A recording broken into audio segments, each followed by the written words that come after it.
Kita akan bahas lebih dalam terkait hal ini. Sudah bergabung bersama kami melalui sambungan virtual Asisten Deputi Perumusan dan Koordinasi Kebijakan Perlindungan Hak Perempuan Kementerian PPPA P3A Margaret Robin Korwa, Wakil Ketua Komnas Perempuan Dahlia Madani, serta pakar hukum pidana Unsud Hibnu Nugroho.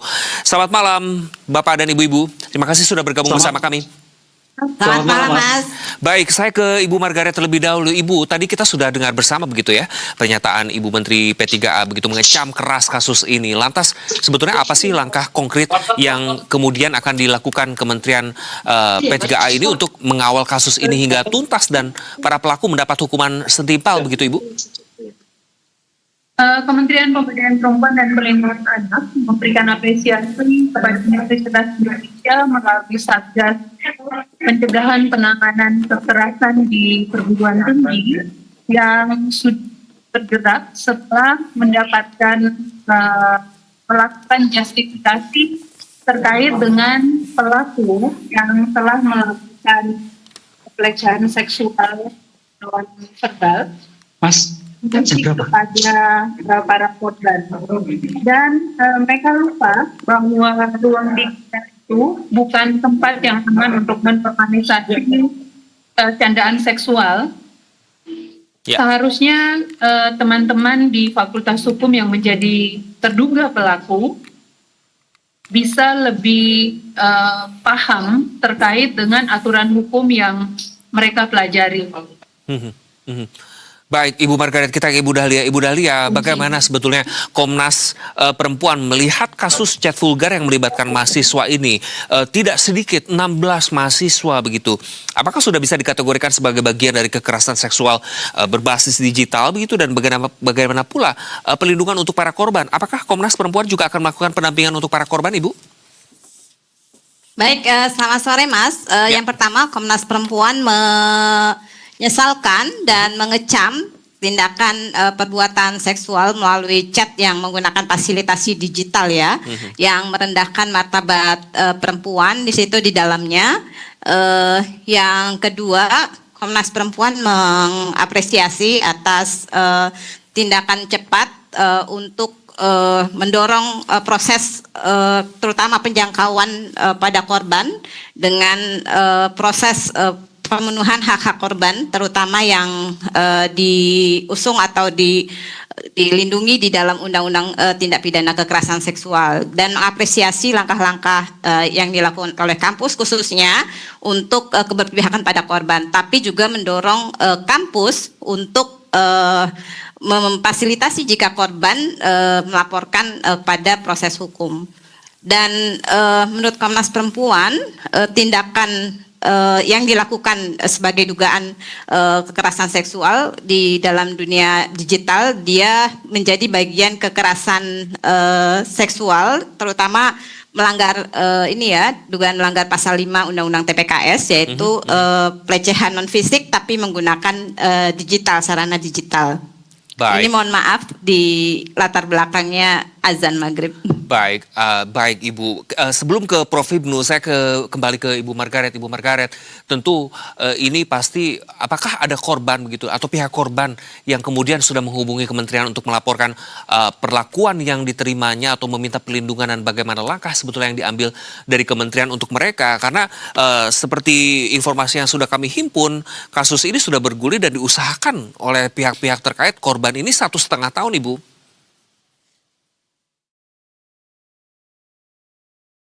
Ibu Margaret, kami belum bisa mendengar Anda. Sekarang? Ya. Oke. Sudah. Ya. Selamat malam semuanya. Kementerian Pemberdayaan Perempuan dan Perlindungan Anak memberikan apresiasi kepada yang sudah bergerak cepat untuk melakukan klarifikasi untuk mencari kebenaran objektif dengan tindakan yang dilakukan oleh teman-teman yang tergabung di dalam Satgas Pencegahan Penanganan Kekerasan di Lingkungan Perguruan Tinggi, khususnya di UPI. Dan dalam menyelenggarakan pelayanan rujukan akhir bagi perempuan korban kekerasan sesuai dengan fungsi implementasi Kementerian PPPA berdasarkan Perpres 186, maka Kementerian PPPA akan terus melakukan koordinasi dengan organisasi perangkat daerah yang membidangi urusan PPPA di Kota Depok melalui UPT PPPA untuk memberikan pelindungan dan pemenuhan hak bagi korban yang saat ini sedang berproses. Kementerian PPPA juga memberikan menghormati proses hukum yang ada karena kekerasan ini merupakan pelecehan seksual non fisik yang bertentangan dengan Permendikbudristek, khususnya di pasal 12 yang merendahkan martabat, yang dijuntukan dengan pasal 5 sebagaimana yang disampaikan oleh Wakil Komisioner Komnas Perempuan, khususnya terkait dengan pelecehan seksual non fisik yang ada di dalam Undang-Undang TPKS sebagai kejahatan serius crime atau gratiora delicta. Baik. Sehingga akan memberikan efek jera berdasarkan peraturan perundang-undangan yang ada, bukan hanya Undang-Undang TPKS, tetapi dikaitkan juga dengan Undang-Undang ITE, bahkan perluasan alat bukti dari putusan Mahkamah Konstitusi nomor 65 tahun 2010 dan alat bukti elektronik berdasarkan putusan Mahkamah Konstitusi nomor 12 tahun 2016. Sehingga jangan sampai terulang lagi hal-hal seperti ini, karena ruang digital itu bukan ruang yang aman untuk melakukan pelecehan seksual dan fisik kepada perempuan sebagai kelompok yang rentan. Untuk itu kementerian tidak mentoleransi sekecil apapun kekerasan yang dialami oleh perempuan dan akan terus melakukan koordinasi pengawasan untuk memastikan pelindungan dan pemenuhan hak bagi korban yang saat ini sedang diproses. Terima kasih. Baik, berarti memang ini juga melihat dan memantau begitu bahwa proses yang berlangsung tidak pandang bulu dan tanpa ada intervensi apapun begitu ya.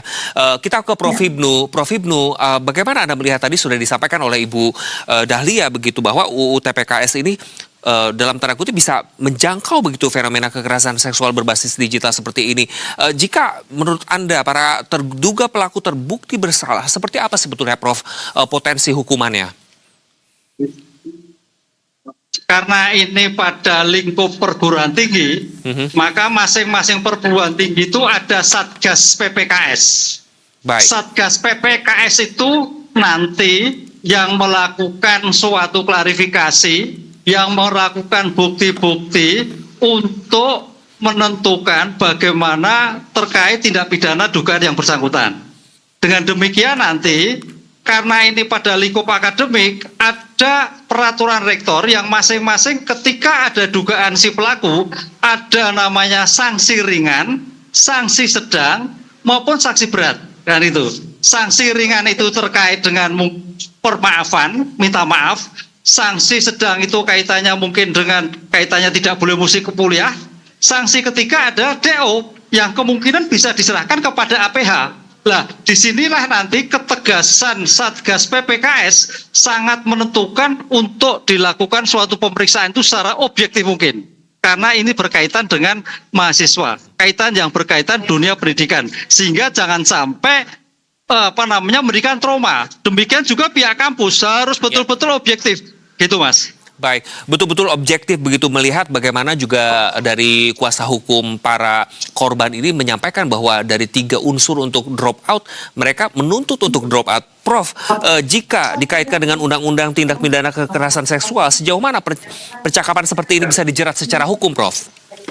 Ya, kalau kita masuk, ini memang kekerasan seksual berbasis siber. Jadi kalau kita lihat di dalam tadi undang-undang PPKS juga diatur. Undang-undang etik juga diatur. Undang-undang terhadap KUHP baru nomor 1/2000 juga diatur.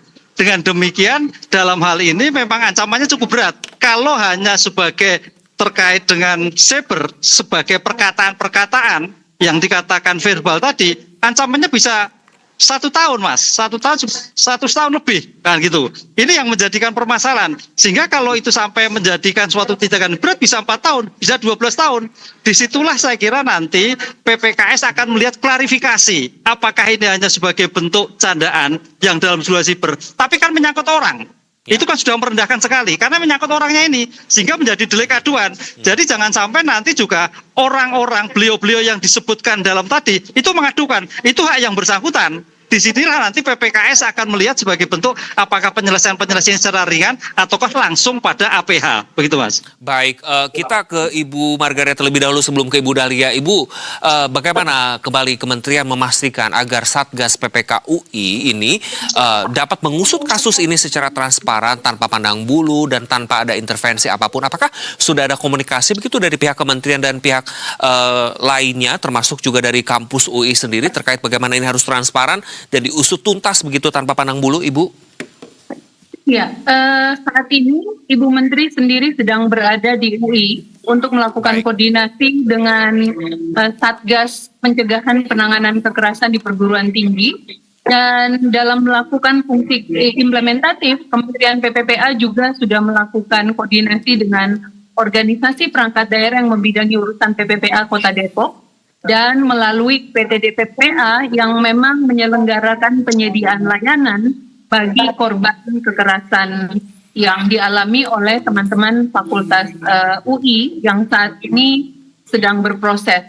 Untuk itu kami akan terus melakukan pemantauan, melakukan koordinasi untuk memastikan pelindungan dan pemenuhan hak yang pasti, yang berperspektif dan responsif korban, dengan melihat peraturan perundang-undangan yang berlaku, baik itu Undang-Undang KUHP nomor 1 tahun 2023, Undang-Undang TPKS sebagai graviora delicta atau kejahatan serius yang tadi sudah disebutkan oleh Profesor maupun oleh Wakil Komnas Perempuan, khususnya untuk pasal 5 tentang pelecehan seksual non-fisik dan kejahatan seksual berbasis elektronik yang akan dikaitkan dengan Undang-Undang ITE khususnya di pasal 27 dari Undang-Undang ITE nomor 1 tahun 2025 dan akan dikaitkan dengan bagaimana perluasan alat bukti dari putusan Mahkamah Konstitusi nomor 65 dan nomor 12 khususnya untuk kejahatan elektronik.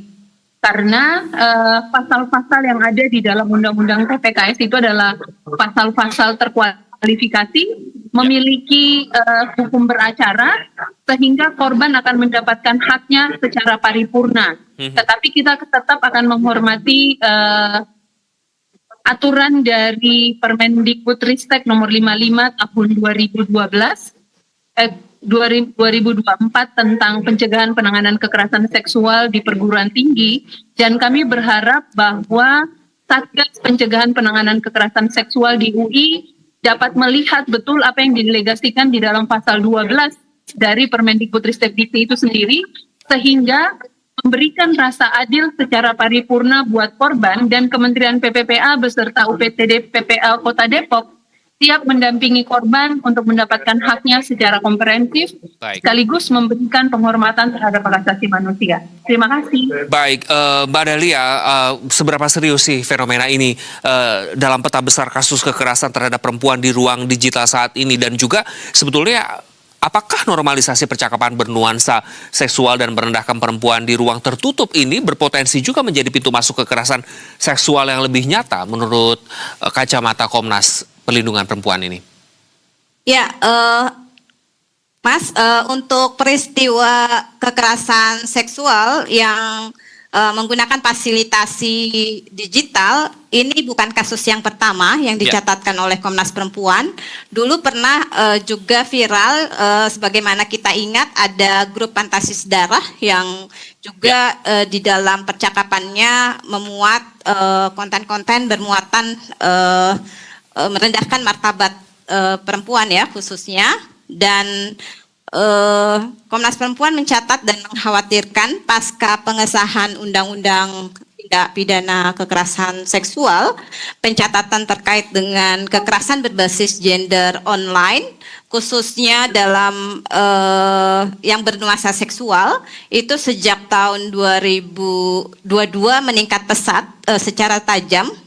Dari kasusnya 200-an, tapi kemudian dengan adanya Undang-Undang TPKS dia meningkat ke arah 900-an, dan di tahun 2025 sendiri kami mencatat ada 1091 kasus berbasis gender online, dan 977 diantaranya bernuansa seksual. Ini tentu menjadi keprihatinan kita semua ya, bahwa persoalan serius ini harus menjadi prioritas utama bagi semua di lingkungan pendidikan, karena ini mandat dari Undang-Undang TPKS bahwa ada 9 area prioritas yang penting untuk mengemban amanat Undang-Undang TPKS, melakukan pencegahan pemahaman publik secara masif, memberikan kesadaran-kesadaran, terutama menggeser paradigma orang untuk bersifat menghormati martabat manusia,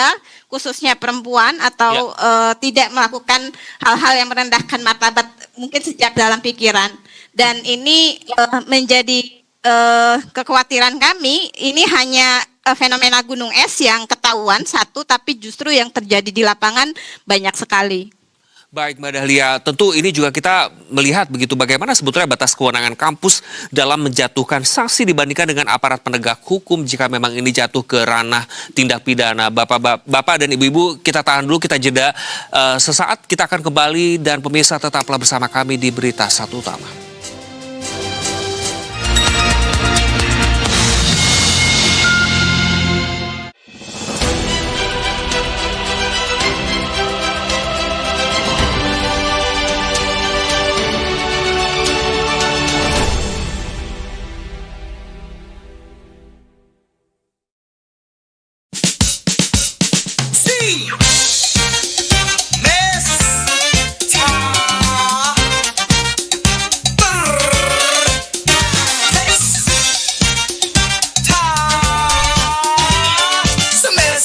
Berpesta, mari rakyat semesta,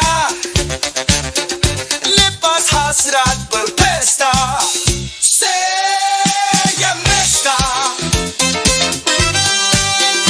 berpesta, semesta berpesta, semesta.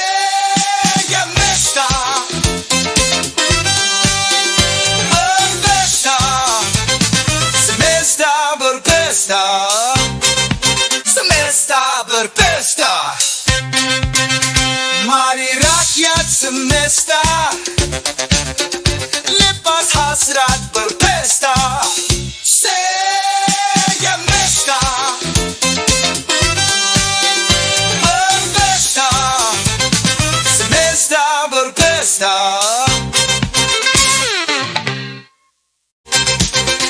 Mari rakyat semesta, lepas hasrat berpesta, semesta berpesta.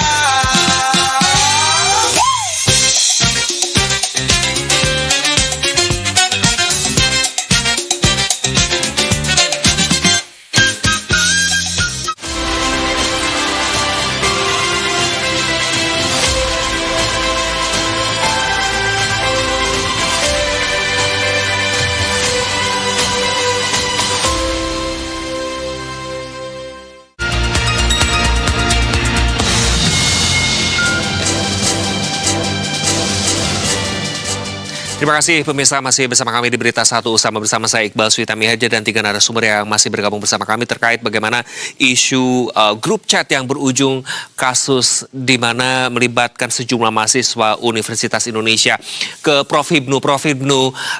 Tentu melihat kejadian ini dikaitkan dengan undang-undang tindak pidana juga. Apakah ada kekosongan regulasi begitu dalam menangani kasus-kasus kekerasan seksual berbasis digital seperti ini yang masih bersifat verbal begitu kategorinya, Prof?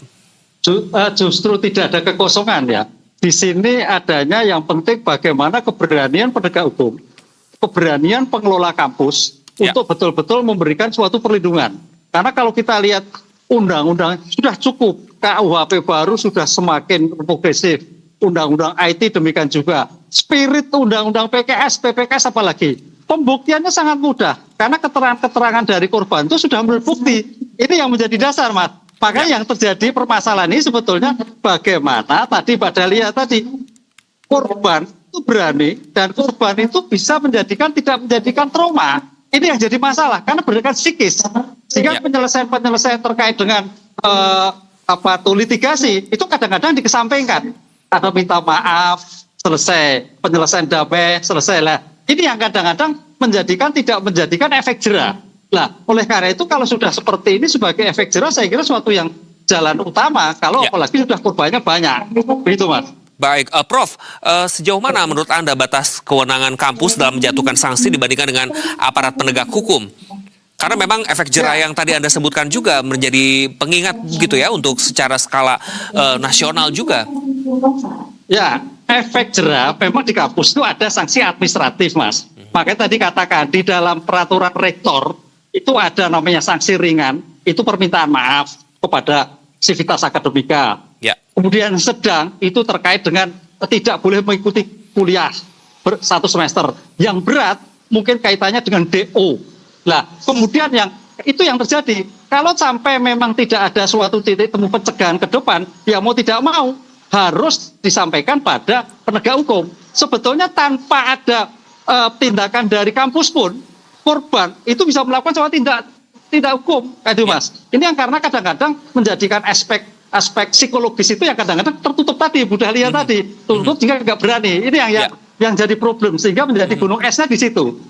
Baik, kita ke Ibu Margaret. Ibu, seperti apa juga mungkin koordinasi yang dilakukan dengan Kementerian PPPA dengan Kemendikbudristek begitu dan pihak-pihak terkait lainnya sebagai bentuk pencegahan ke depannya agar kasus serupa juga tidak terulang, apalagi ini di kasus di lingkungan, maksud saya lingkungan kampus yang seharusnya aman, karena beberapa pihak ketika sidang internal ini menyampaikan bahwa mereka semua tidak merasa aman lagi dengan adanya grup chat ini yang sangat-sangat melecehkan, Ibu.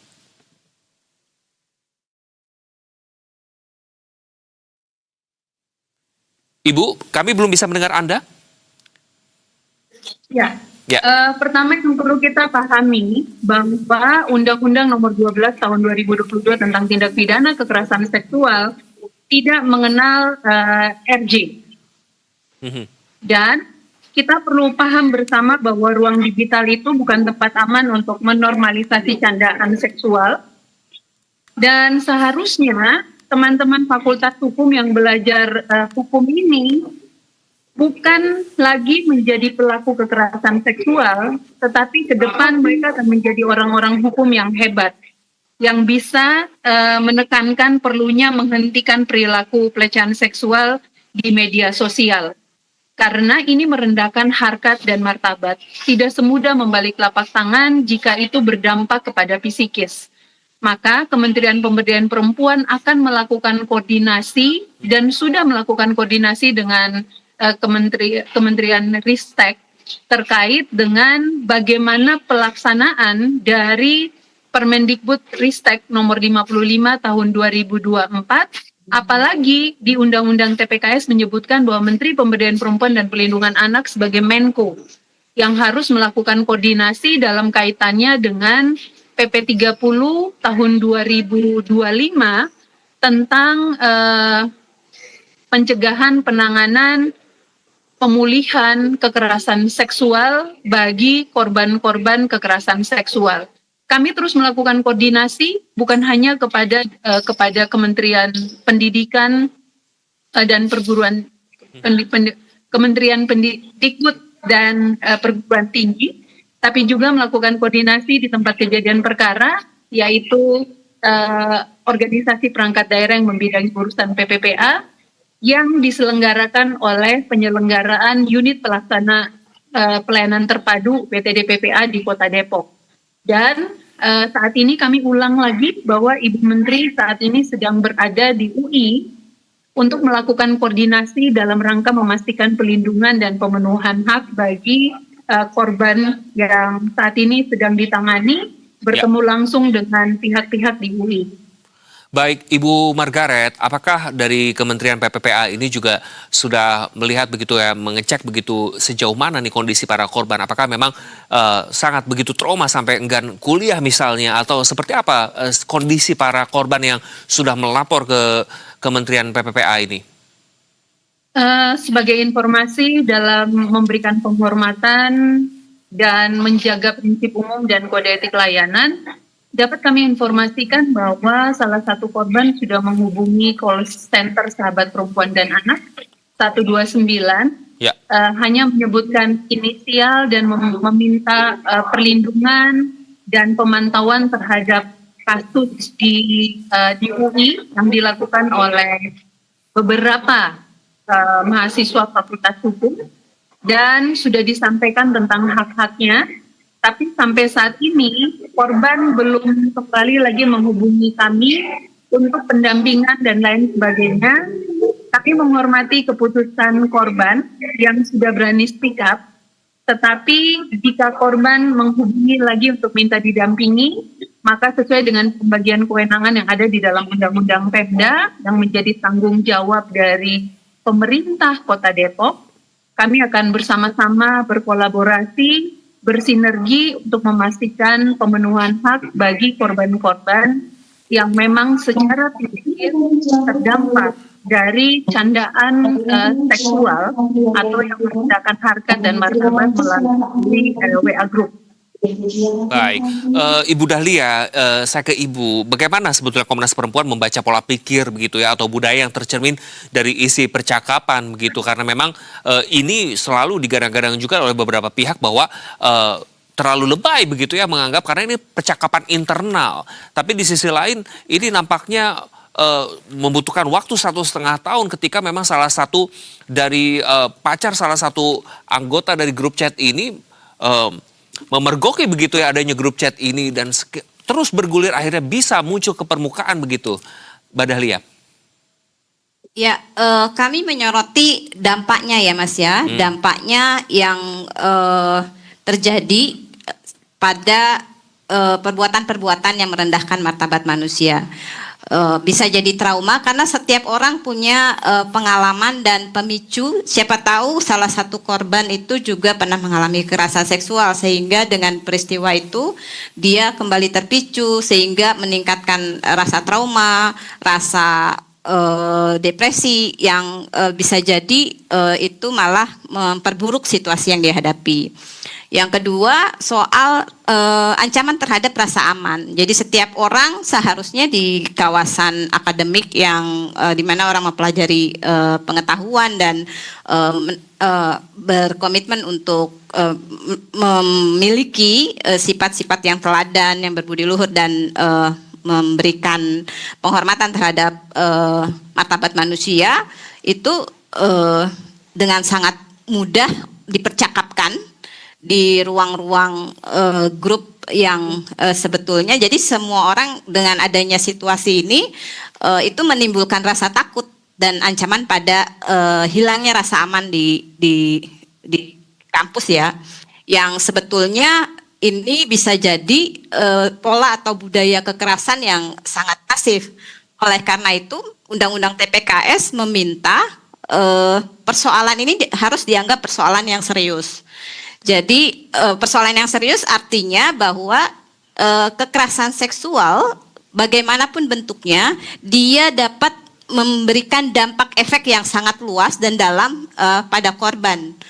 Oleh karenanya kampus harus betul-betul secara komprehensif melakukan pencegahan, melakukan perlindungan dan pemulihan terhadap korban. Prioritas utama adalah menjangkau dan melakukan upaya-upaya langkah-langkah terhadap perlindungan terhadap korban. Yang kedua pencegahan secara masif budaya pengetahuan atau kampanye-kampanye yang mengajak orang untuk bergeser paradigmanya untuk menghormati martabat orang lain mulai dari percakapan-percakapan yang dibangun di ruang-ruang yang kecil ya. Terus juga Komnas Perempuan mendorong bahwa kekerasan seksual yang seperti ini jangan berhenti di wilayah etik dan administratif yang dibangun di kampus, tapi juga kami khawatir kalau hanya berhenti di kampus atau di tingkat etik dan administratif tanpa ada akuntabilitas untuk proses hukum dan transparan dan mendorong korban ketika ada yang ingin berproses dengan hukum, dia akan ditiru sebagai salah satu proses penyelesaian yang di luar mekanisme formal hukum. Artinya akan menimbulkan rasa ketidakpercayaan publik pada proses mekanisme hukum yang ada. Nah, oleh karena itu Komnas Perempuan mengapresiasi karena ini juga indikasi bahwa kekerasan seksual harus dilawan di semua lini, di semua bidang, di semua tempat, dan semua orang harus gotong royong untuk melakukan upaya-upaya pencegahan terhadap kekerasan seksual. Baik, ini menarik Prof. Hipnu ketika Ibu Dahlia statement bahwa agar kasus ini tidak sekedar berhenti di sanksi administratif saja. Jika para korban tidak melaporkan ke ranah hukum begitu, apakah ini masih bisa terus ditindaklanjuti sebagai kasus pidana? Entah bagaimana caranya yang harus bisa ditempuh begitu, atau harus ada pelaporan terlebih dahulu, Prof? Audio Betul. Prof? Ya. Ya, betul Bu Dahlia tadi bahwa banyak kasus terjadi itu hanya pada penyelesaian kampus, penyelesaian etik. Ini karena bagian juga menyangkut nama besar universitas, kan itu pertimbangan itu. Tapi akhirnya menjadi tidak efek jerah. Oleh karena itu saya sepakat tadi dalam konteks ini pembuktiannya itu mudah, Mas, karena undang-undang PPKS itu spiritnya adalah untuk melindungi perempuan dari korban kejahatan seksual, kan itu loh. Sehingga satu bukti korban, keterangan korban itu sudah cukup. Sehingga pembuktian dalam ilmu hukum pun berbeda dengan pembuktian biasa.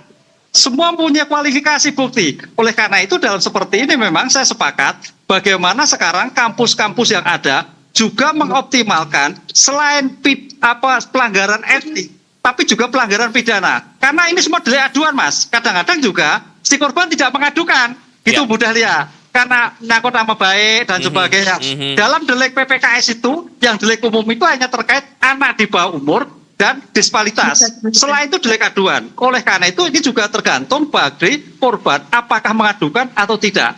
Delik aduannya aduan absolut lagi. Begitu kira-kira. Baik, Prof. Berarti memang jika para korban tidak melapor, diharapkan sebetulnya pihak akademika atau kampus begitu ya yang akan melaporkan dan menindaklanjuti sebagai efek jerah dan sebagai dalam tanda kutip percontohan begitu bagi tempat-tempat lain, bukan hanya kampus. Tadi Bu Dahlia bilang bahwa ini harus dimasukkan ke ranah tindak pidana. Begitu, Prof? Iya. Ini masuknya delik aduan, makanya tergantung juga korban apakah akan dilanjutkan atau tidak. Kan itu.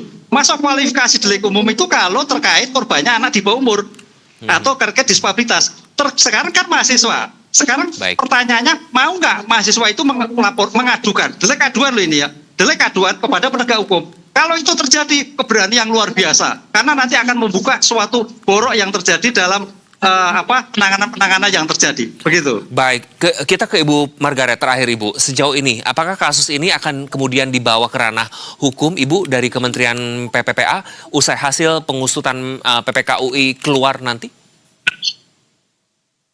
Iya, pastinya Kementerian Pemberdayaan Perempuan dan Perlindungan Anak menghormati proses yang sedang berlangsung saat ini yang dilakukan oleh Satgas Pencegahan Penanganan Kekerasan di Perguruan Tinggi.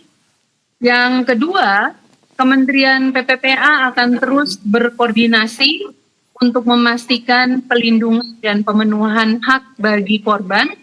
Yang ketiga, sebagaimana yang tadi disampaikan oleh Profesor, bahwa Pasal 25 dari Undang-Undang TPKS menyebutkan bahwa satu keterangan saksi korban ditambah satu alat bukti karena delik aduan bisa berproses. Tetapi lagi-lagi dalam hukum beracara harus ada bukti permulaan yang cukup. Dan Undang-Undang TPKS itu adalah Undang-Undang Graviora Delicta yang memang serius crime, yang memiliki hukum beracara, pasalnya terkualifikasi, dan memang pasal ini tidak akan berdiri sendiri. Untuk itu, kami berharap bahwa untuk korban mendapatkan haknya, maka proses hukum itu adalah jalan utama untuk memberikan efek jera kepada pelaku karena sudah banyak kekerasan-kekerasan seksual yang terjadi di perguruan tinggi. Jika korban speak up, maka korban akan mendapatkan layanan komprehensif sesuai dengan kebutuhannya. Yang selanjutnya, Kementerian PPPA tetap berupaya memastikan pemenuhan akses layanan yang aman, nyaman, sesuai dengan kebutuhan korban, hingga memperoleh penanganan secara komprehensif dan Kementerian PPPA bersama Dinas PPA Kota Depok melalui PT DPPA siap untuk memberikan pendampingan apabila korban berkenan melanjutkan kasus ini ke proses hukum. Karena untuk Undang-Undang TPKS tidak ada penyelesaian secara damai, tetapi harus hukum itu harus ditegakkan.